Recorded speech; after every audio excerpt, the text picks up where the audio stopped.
on the 14th of November, 2006, Casino Royale debuted in London with its premiere, with a new Bond being rebooted with Daniel Craig taking on the role instead. Now, Casino Royale is, I think, one of the best Bond films. It's very, very good.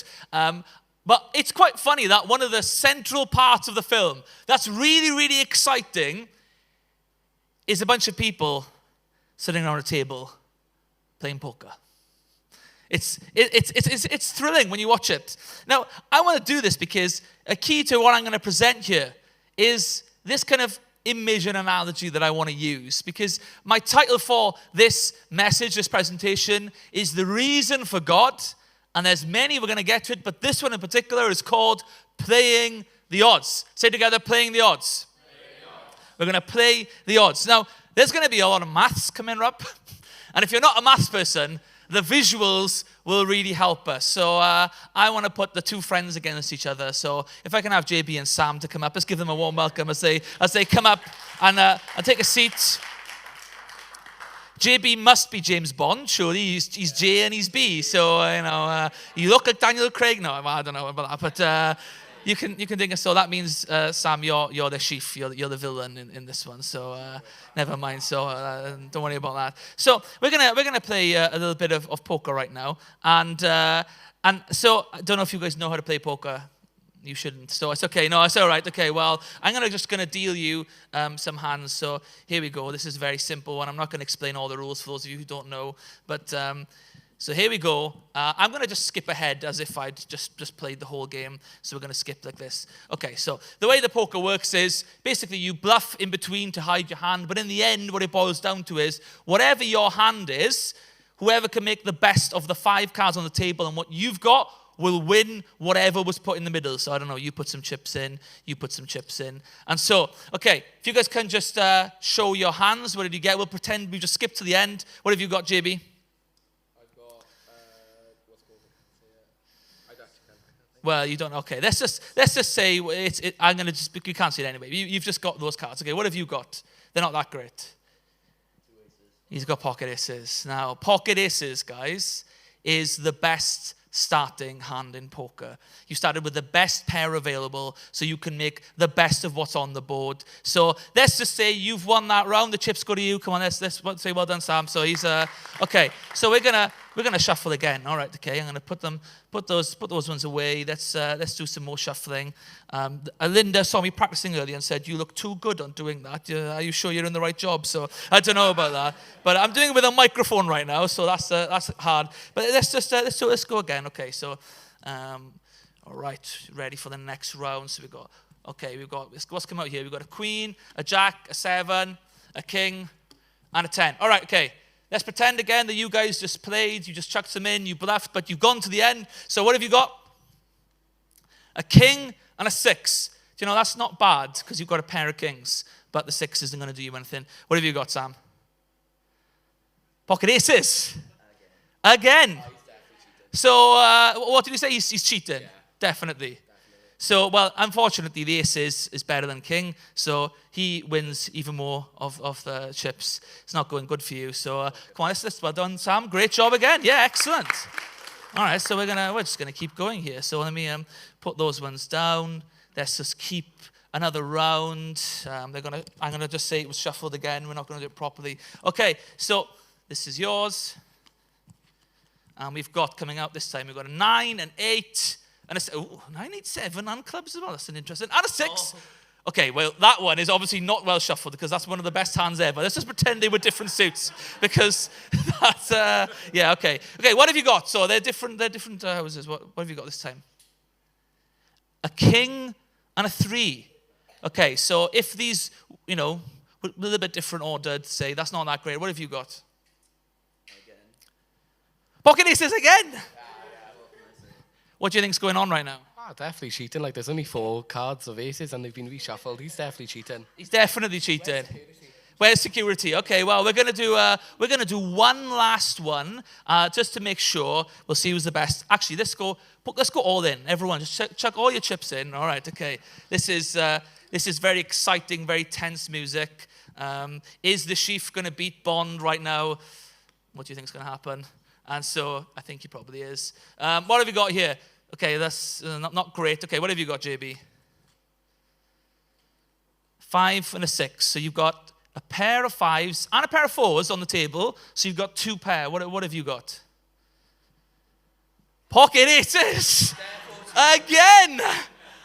That means, well, that beats the pair of 5s. And so you win absolutely everything. Well done. Come on, let's give it up for Sam, who played a fantastic round. Now, what would you say to that? I'd be kicking right off. I'm like, hold on a second. Why? Well, all the aces, like, it's obviously like a little hand trick from like the film or something like Star Wars, and he's there for cheating. He's there for cheating. Now then, what would you react if Sam told you, yeah, but what you got to consider is this, that statistically speaking, mathematically, theoretically, it might just be possible that we live in a universe where I am only ever going to have pocket aces. Therefore, I'm going to keep all of your money. I'm guessing you would say, no, you are cheating, Sam. Can I have the chips, please? Or let me see your pockets. Aye, okay. All right, come on, give them a round and thank them as they kind of go down. Now, I want to use that analogy because I hope it will help with thinking through what I'm talking about here when it comes to playing the odds. Because in real life, if that game carried on and Sam went for 12 rounds and just kept hitting pocket aces, pocket aces, pocket aces, you wouldn't believe it. If it was in a casino, after the first 3 or 4, you'd get a crowd. If you're just hitting them endlessly, they'd be calling the media. If you're going for hours and he's just hitting pocket aces, everyone would be saying, well, somehow this is rigged. Nobody would say, well, it is mathematically possible, so I'll just take that at face value. Nobody would do that. That is not actually logical. That's not how life actually works. Yet we're going to see that when it comes to playing the odds of how the universe works, it is a lot crazier than just hitting pocket aces. So we're going to get into this, and I want to encourage you to think through this, because often people think that Christians, they live by faith, and we do live by faith. What people think that means is you live by blind faith. Whereas people say, but I believe in science. You just believe in fairy tales, basically. But I believe in science. But the truth is that beyond what you can empirically prove, which is not that much, so things like maths and water balls at 100 degrees, you can't empirically prove much of anything in a watertight fashion. You can't prove morality, human rights, even your own existence. You can't prove you're not in the matrix in a 100% empirical way. But what we all do is this. We consider the reasons we have to believe something, we weigh the odds, and then we take the step of faith on the evidence. And everybody does this. Don't let anyone tell you that, oh, you believe in faith, but I don't. They definitely do. All of us believe on something where we've considered it, and we think this looks right, but ultimately you have to step into it. A good example would be marriage. You shouldn't have entered marriage on blind faith. You shouldn't have just closed your eyes and just gone like this and just picked someone. That would be very, very silly, even if they agreed to it. What you do is you get to know the person. And once you've got to know the person, you've considered the evidence of their character and who they are. Then you say, I'm going to step into the relationship, but ultimately now it's on faith. I have to have faith that Miles is not secretly having an affair with somebody else in Pontevedra. Okay, I have to just live by faith on that. Now, I believe I have good reason to believe she's not doing that because I know my wife. I know she's a person of good character. The two kind of go together. And so in the same way for Christians as for anyone else, we consider the reasons we have for something, and then we step into it with trust. Yes, you have faith in God, but the faith isn't blind. God has given you a brain and reasons to believe, and then he invites you to step into that with him. There will be a moment where you do have to take the step, but that goes with everything. We all do this in some way. And I believe that Christianity actually has the best explanation of why the world is as it is. And there are multiple lines of evidence for that. Now, tonight I'm just doing one. There's loads, okay? So some of the multiple pieces of the puzzle here would be things like the Jesus of history. For example, not a single proper historian actually doesn't think that Jesus existed. That is fairy tale nonsense. Jesus was real. His teachings was real. His life was real. And his death and his resurrection, I believe, are historically grounded. And I believe you have to resonate with his claims if you're going to be honest. You have to wrestle with them. That's just one line. You've got the Bible itself. How does this all work together? Written over thousands of years, and yet it's so beautifully interwoven. You've got the prophecies of Scripture of Jesus. You've got things like experience. People have experienced God. For me, I've experienced supernatural things. Morality. Everyone believes in right and wrong and good and evil, really. But if you're an atheist, there is no such thing as right and wrong, good or evil. It just exists in your head as a preference. But nobody lives like that.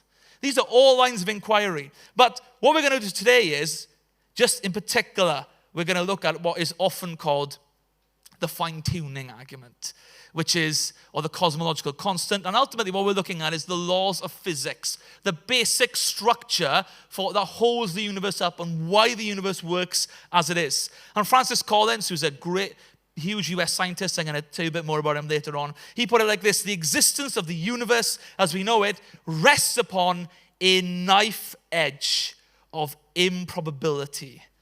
So we're going to turn not to the laws of Moses, but to the laws of physics tonight. And we're going to look at these things called the cosmological constants. It's also called the anthropic principle. But basically, I know those are big words. Think of it like this. And I got 3 numbers I want to share with you.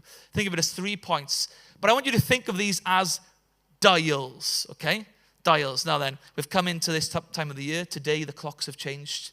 And we've gone into the winter time. So if you're watching this in the future and it's summer, that's lovely. But right now, we can't believe how dark it is. It's unbelievable on this day. Who's turned on the heating already this year? Hands up, yeah. Yeah, who are the people who've been holding off against all the odds? There's a few JP. So there's a few, yeah. Yeah, there's a few. You don't want to do this. But I want you to think of your thermostat at home. And when you've got the thermostat, you've got, the temperature. You can put it all the way up, all the way down. It's great. But I want you to imagine that the laws of physics that basically govern the universe are like that. And the first dial, I want to go at 3 dials. The first dial is called the gravitational constant. The gravitational constant. And this controls the effects of gravity. If anyone used to play Halo back in the day, you could mess with the gravity so that you could jump a little bit higher or a little bit less. It was brilliant. But imagine that you cut a dial, and if you move the dial, it would make gravity a little bit more or a little bit less. But here's the catch. Imagine that when you went to your dial, only one setting would produce life. If it was too strong, everyone's going to be crushed. If it's too weak, we'd all float away and life would never exist.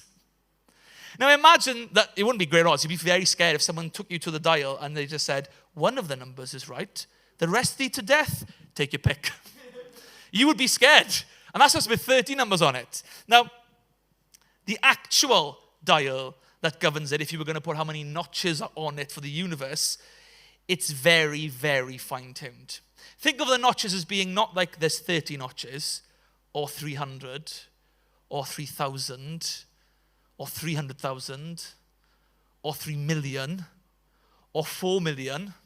In fact, if 4 million is like, if a million is 1 with 6 zeros, the odds of the cosmological constant here of the gravitational dial being on the right one for life, the odds of that are the same as hitting just the right one is the same as being 1 in, and I can't say how long it is, it's not a million, it's not a billion, it's not a trillion, it's 1, and if you think of zeros, 1 in 0, 0, 0, 0, 0, 0, that's a million, 0, billion, trillion, 0, 0, 0, 0, 0, 0, 0, 0, 0, 0, 0, 0, 0, 0, 0, 0, 0, 0, 0, 0, 0, 0, 0, 0, 0, 0, 0, 0, 0, 0, 0, 0, 0.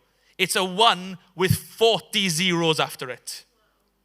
That's how many options there are on this dial, and all of them lead to death. And guess what? We're on the right one.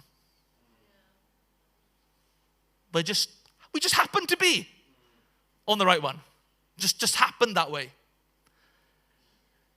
It would be the same as a ruler that goes from Earth to the moon, to Mars, to Pluto, out of the solar system, out of the Milky Way, on to the end of the universe, 7 billion light years long. And all of those notches, and only one notch is correct for life. And guess what? We're on it. We're on it. What do you say to that? But there's only 3 honest options. One is to say, well, there's no God, but we're just very, very, very, very, very, very, very, very, very, very lucky. To a point which I'm honest is that if you were in a casino and something tiny happened compared to that, you wouldn't actually believe it. But because this is convenient, we'll just say we're very, very, very, very, very, very, very lucky. Somehow. Which, I'm going to be honest, I would struggle to have the faith for that. Or you say, well, this isn't by accident. This is clearly designed to be this way. Or you say, as many have done, well, we need to look for an escape route out of this. Therefore, our fantasy escape route is to come up with a theory that is not able to be proved by science, that is outside of the walls of science, but has been constructed from a Star Trek plot episode, and that is the multiverse. And the theory is this. Well, okay, but maybe there's billions of multiple universes, and we just happen to be on the one that hit right, because there's all these universes out there. Now, this to me feels a bit silly now. Hyman is always making Star Trek jokes as if I'm a Trekkie. I don't think I am one anymore. I don't know when I last watched Star Trek. I mean, it's okay, but I don't like the new ones. I have watched every Next Gen episode on all the films. But basically, in Star Trek episodes, this often happens where, they land in a multiple universe. But that's a TV show. That's not something to bet your life on. Right? That's a bit silly. Tim Keller, in Making Sense of God, puts it like this. MIT professor Alan Lightman writes of science's crisis of faith. He says the fine-tuning argument, which I just put forward, is strong enough that scientists put forth the multiverse thesis, even though there's neither a shred of evidence for it or any way to test it. There is no decent evidence for a multiverse. It cannot be tested. It is outside the walls of the universe. It must be taken on faith, and it's very, very unlikely. It means there must be a universe where, Richard Dawkins founded Islam. There's another universe where JB's the president. There's another universe where I'm a vegetable. This is very, very silly things to construct your whole worldview on.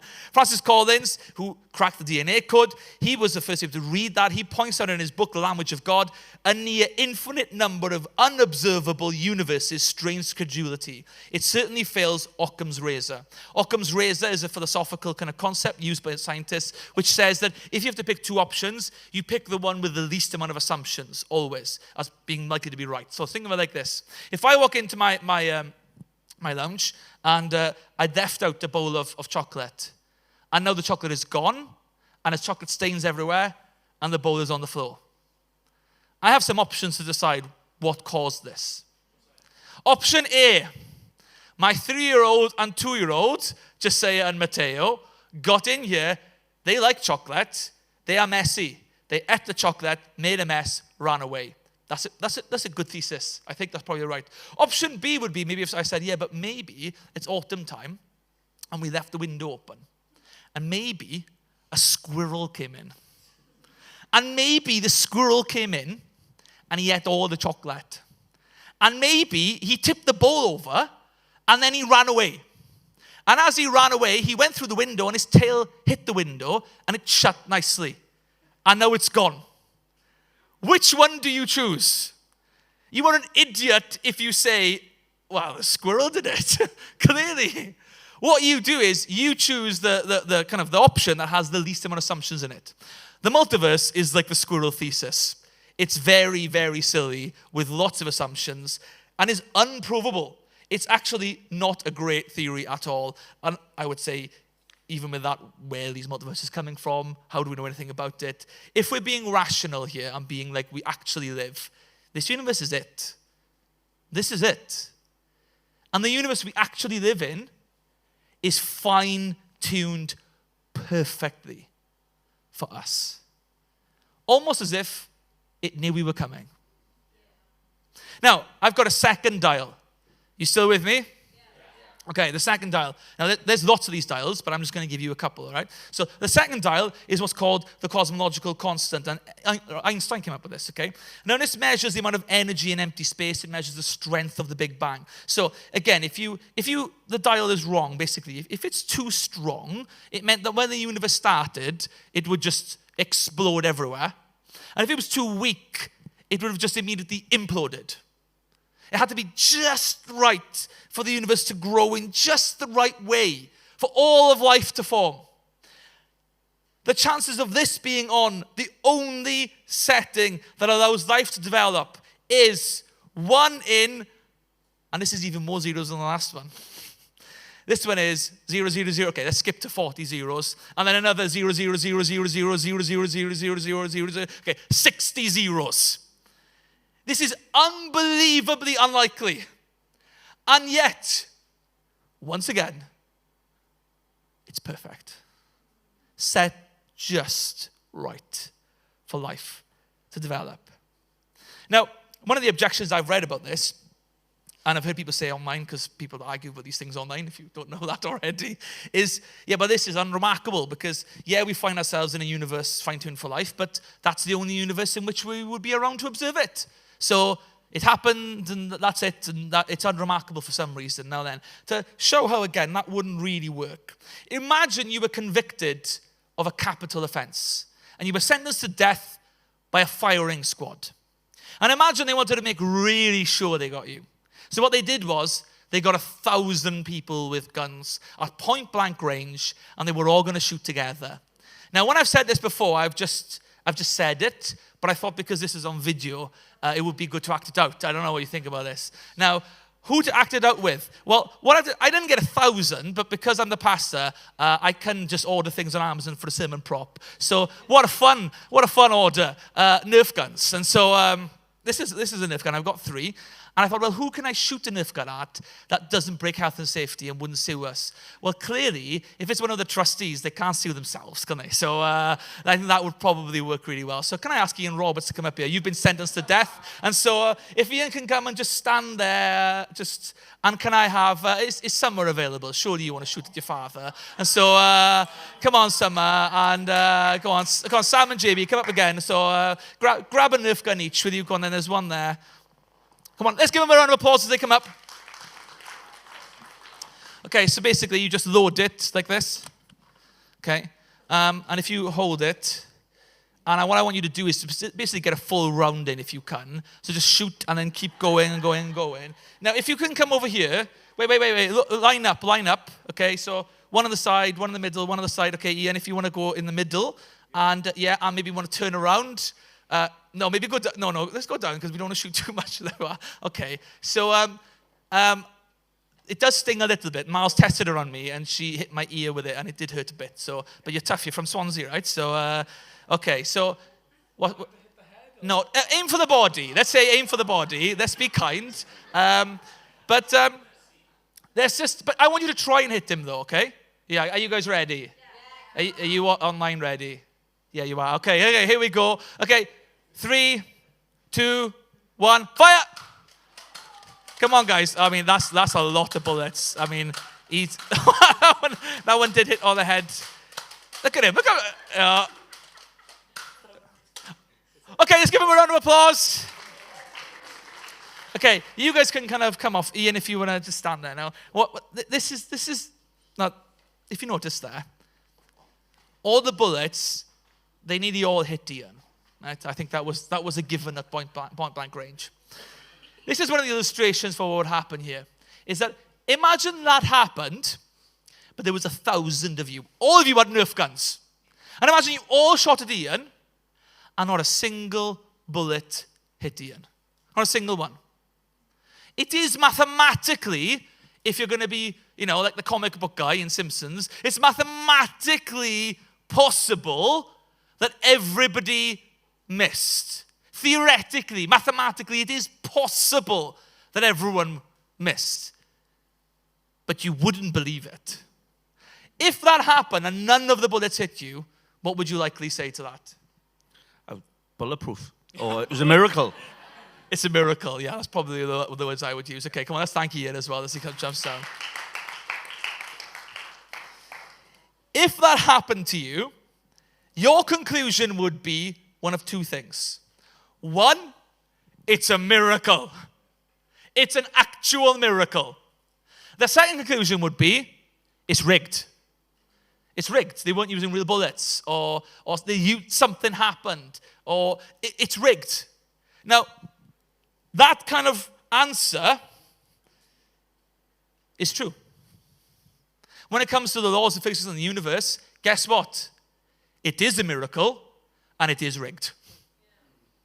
That's the correct response. For all this thing to happen just right, that shouldn't happen. It shouldn't happen. You might be wondering, well, if you're saying this is true, why aren't the scientists paying attention? Isn't science against religion?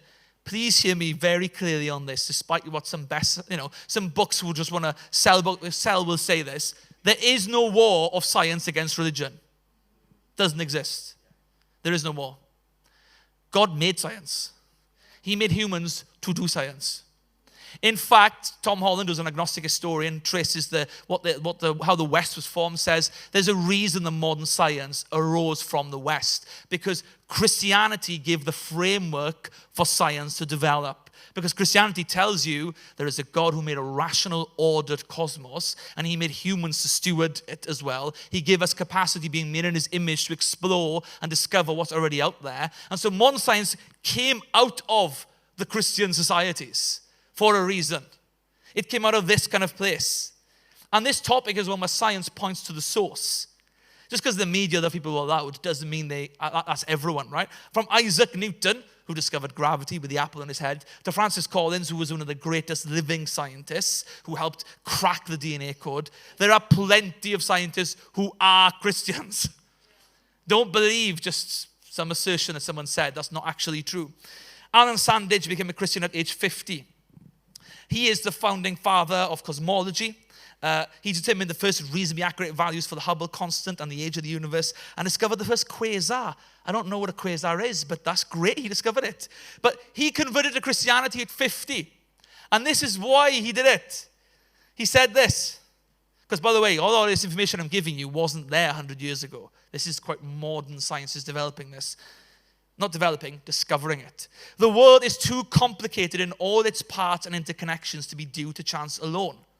I am convinced that the existence of life with all its order and each of its organisms is simply too well put together. So the guy who does the age of the universe, the quasar, all that stuff, he's looked at all this and said, yeah, I'm not convinced that can just happen. That's not what you would do. Now, are you ready for the third and final number? Now, this one, I want you to think of it as the dial of dials, the universal thermostat. Imagine I took you into a house, but this time there are 6 dials.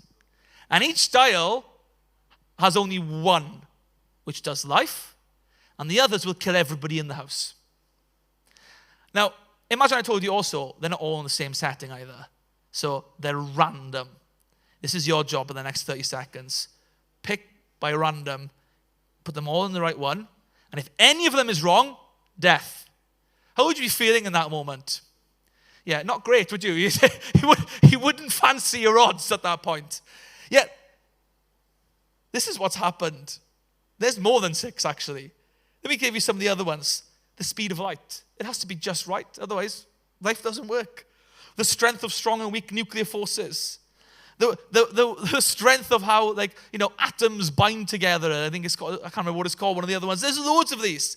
Now, for them all to be right, Tim Keller puts it like this: of all the possible arrangements of settings, there was only 1 in billions of trillions that could have produced life on the planet. In sheer probability, for them all to be aligned, they reckon this is a number that is 1 in 1, and it's not 40 zeros, it's not 60 zeros, it's 100 zeros. It's a kind of number that it doesn't even make sense how unlikely this is. I think it's coming up on the screen. Yeah, that's a mad number. Now, we haven't even looked at biology yet. I haven't even looked at it. As a taster, by the way, the chances of the spontaneous formation of the first living thing, so rocks and water, they're not living, are they? The first protein that spontaneously just became alive, the odds of that is 1 in 10 to the power of 164. So for the first living thing, it's bigger than the dial of dials, the size of it. For some perspective, the amount of seconds that there have been since the Big Bang is only 10 to the power of 16. So the number of seconds since the Big Bang is 10 to the power of 16. Yet the chances of spontaneous formation of one protein is 1 in 10 to the power of 164. And to have one living cell, you need 250 proteins.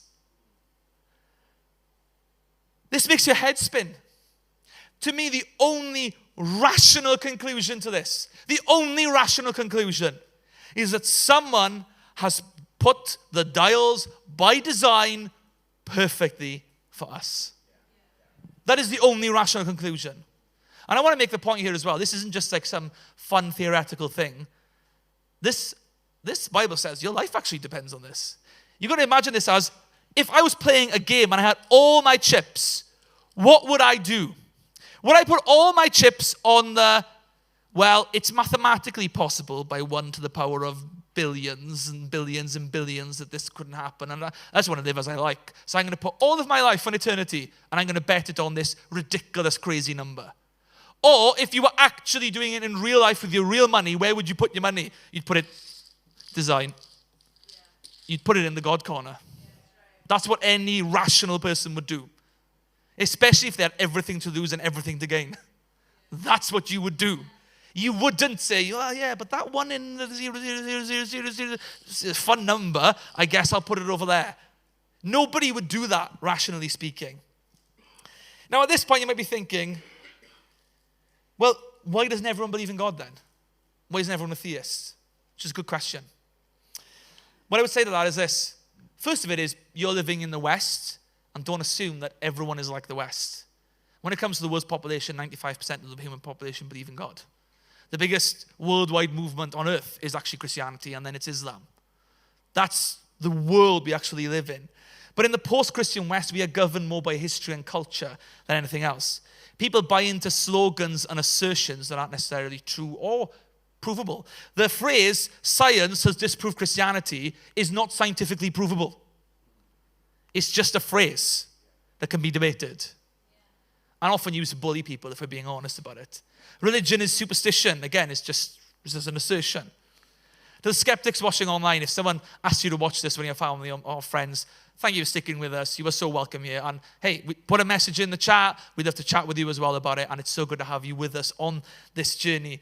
But I want to put forward that the reason that a lot in the West in particular just close their eyes and go no to this, the reason they don't believe is not because the evidence isn't there, it's because they don't want to. And the reason you think, well, that's just a get-out clause, is that, no, this is there. So the Apostle Paul, historians will tell you, is one of the most influential humans who ever lived. You know, after Jesus, it's probably Paul. Much of the West and human rights and these things you take for granted, they come from Paul's letters. He's a really, really important guy. And the book of Romans starts this is his masterpiece of what the gospel is about and how it works. And this is what he says in the first chapter. The wrath of God is being revealed from heaven against all the godlessness and wickedness of people who suppress the truth by their wickedness. How do they suppress the truth? Since what may be known about God is plain to them because God has made it plain to them. In what way? For since the creation of the world, God's invisible qualities, his eternal power and divine nature have been clearly seen, being understood from what has been made, so that people are without excuse. Even in the pre-scientific era, when they didn't have access to these numbers I gave you, Scripture still says, any human can look at the night sky or a baby who's just been born and go, that's a miracle. His invisible qualities are there. It goes on to say, but although they knew God, they neither glorified him as God nor gave thanks to him, but their thinking became futile, their foolish hearts were darkened, and although they claimed to be wise, they became fools. I think I can speak for many, actually, Christians who've encountered someone where when you share your faith, often people are open and great, and there's people who are up for debate, which we love debate. It's so good, right? I want to make that so clear. We should be having friendly debate. We should be grown up enough to not get offended, and we should be able to defend our own beliefs, by the way. You shouldn't be able to just play the trump card of, oh, but it's my experience. Yeah, that's one part, but that's not good enough for the whole argument. But I want to say we also know plenty of people where they'll say against, well, yeah, but I believe in science, without knowing a shred of science. It's just like a fig leaf. It's just something to say as a get-out card without actually being able to defend it in any way. And what I want to encourage you to do is this, is that when you have a mate who's like that, ask them to defend why they believe what they believe and to question why they believe what they believe. Of course, Christians should question their beliefs, but I would say every human being should question their beliefs and their reasons for believing it. Thomas Nagel is an atheist philosopher, and he was refreshing about and candid about his feelings. He said this: I want atheism to be true. And I am made uneasy by the fact that some of the most intelligent and well-informed people I know are religious believers. It isn't just I don't believe in God, and naturally I hope my belief is right. I hope there is no God. I don't want there to be a God. I don't want the universe to be like that. My guess is this cosmic authority problem, that's what it is, this cosmic authority problem is not rare. To be fair to him, he can see it in himself and admits it. The Bible makes the point that ultimately original sin is pride, not wanting to bend the knee to God.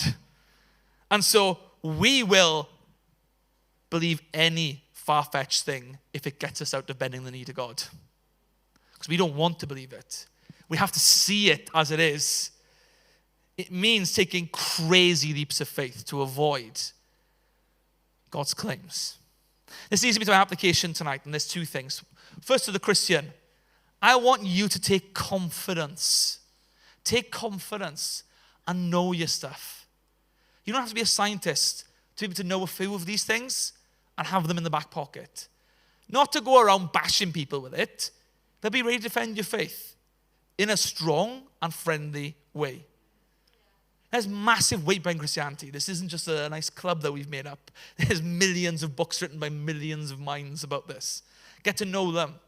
I think every Christian should be able to at least have read some of the basics from Tim Keller's The Reason for God, Mere Christianity, C.S. Lewis, The Case for Christ, Lee Strobel.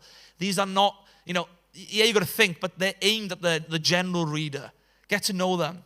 1 Peter 3 verse 15 says this: always be prepared to give an answer to everyone who asks you to give the reason for the hope that you have. You should have the answer prepared when people ask you. Now, it doesn't say just go and bash people with it, but have it ready. Because when you do it, we find that actually this can open people's eyes in a huge way. We need to all be ready to be able to winsomely speak on this thing. And if you are a skeptic here tonight or watching online, I want to encourage you, be suspicious of your own motives and biases here as well. Be suspicious of it.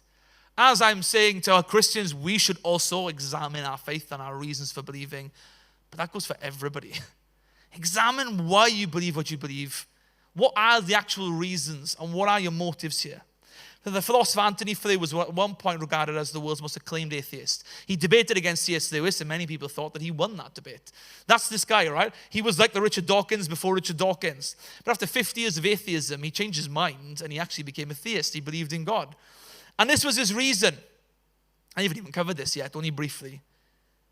Biologists' investigation of DNA has shown the almost unbelievable complexity of the arrangements which are needed to produce life. That intelligence must have been involved. He told Christianity Today, since the beginning of my philosophical life, I followed the policy of Plato's Socrates. We must follow the argument where it leads. We must do so. And when you look at these numbers alone, there's only one way the arrow actually points.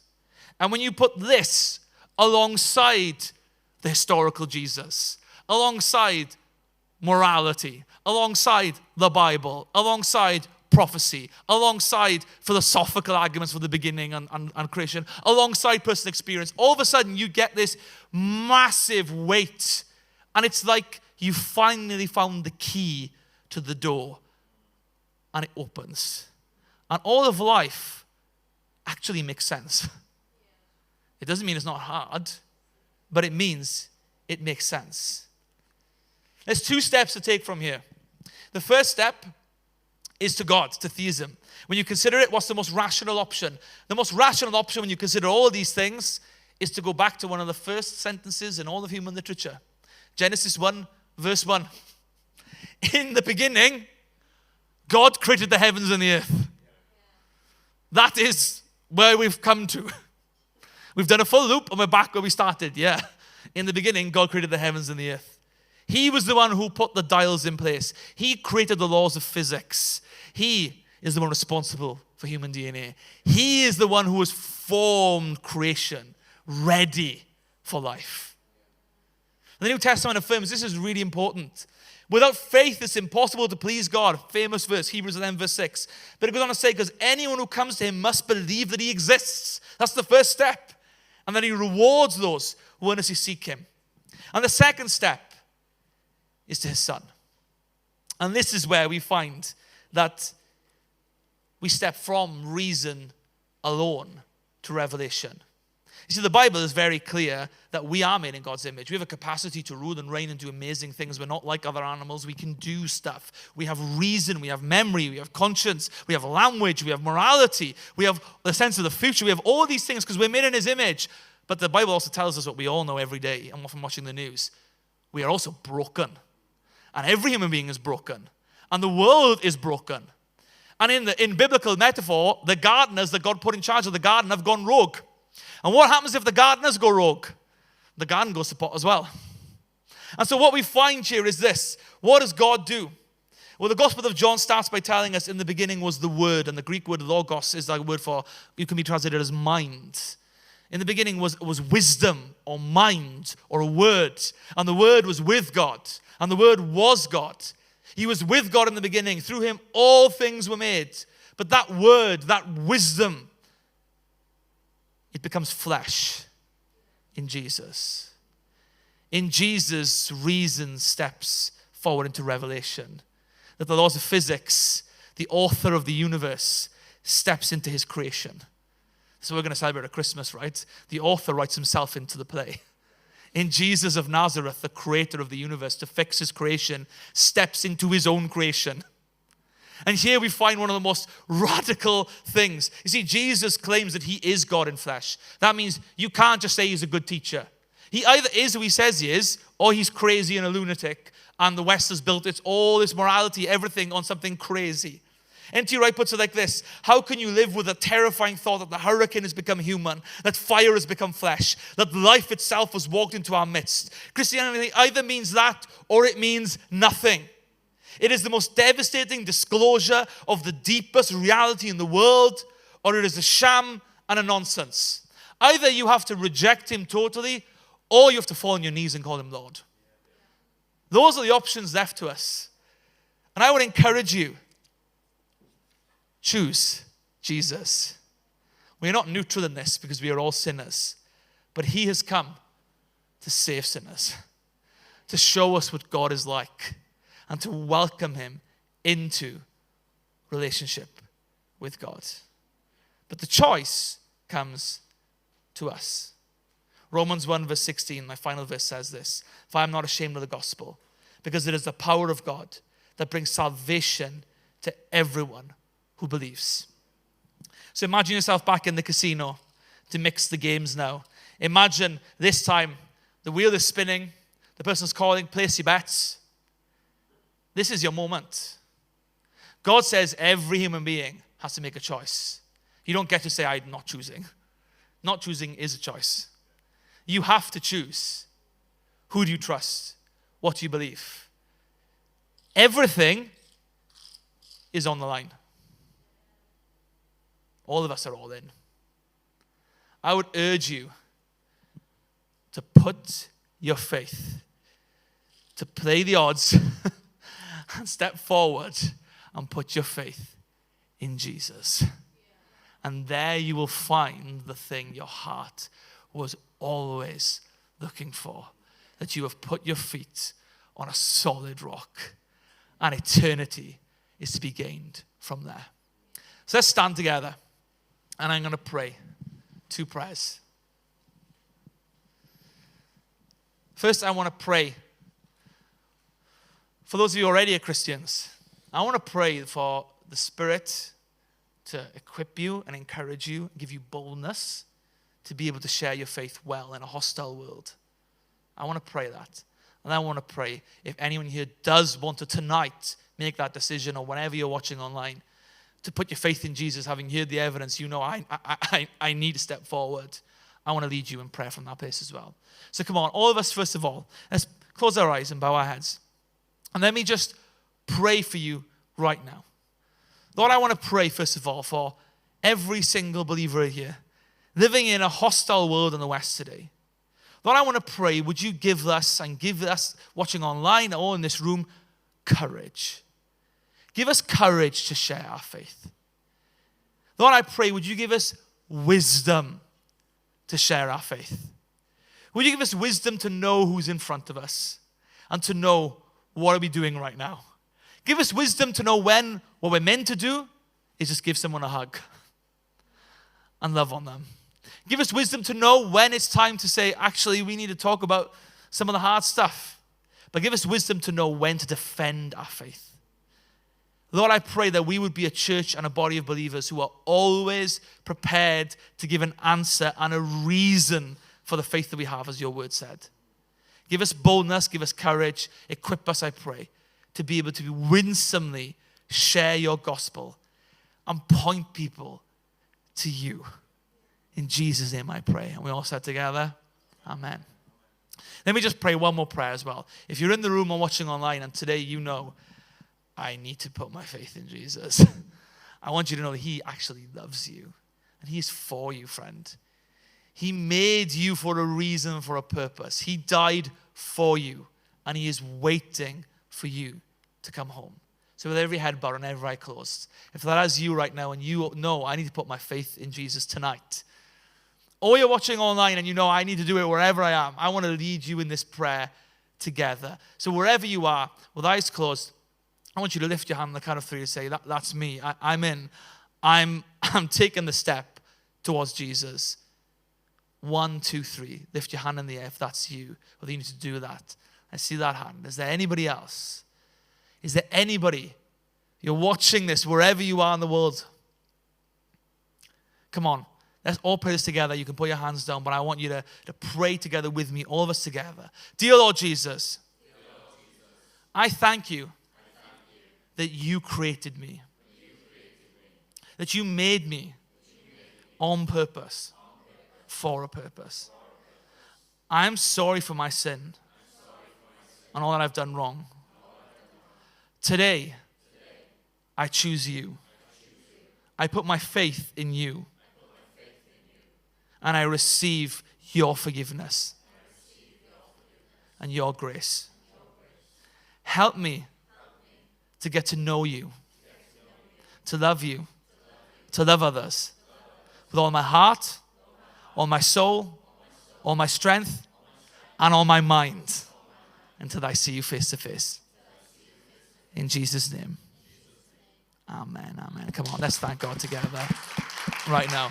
If you made that decision, we'd love to give you a Bible and help you on your way. And if that was coming back to the Lord as well, we'd love to pray for you and be with you. But I would encourage you guys, keep going, do your own research, equip yourself ready. We need to do this to help other people. And I would encourage you, if you're still unsure, let's go get some books to go in. Come and chat to me. I'll equip you with some more. There's much more to say, because this thing we're a part of isn't just the best thing ever. It's actually true as well. God is there. He's real. He's true. And he loves you and he's for you. So I hope that encourages you.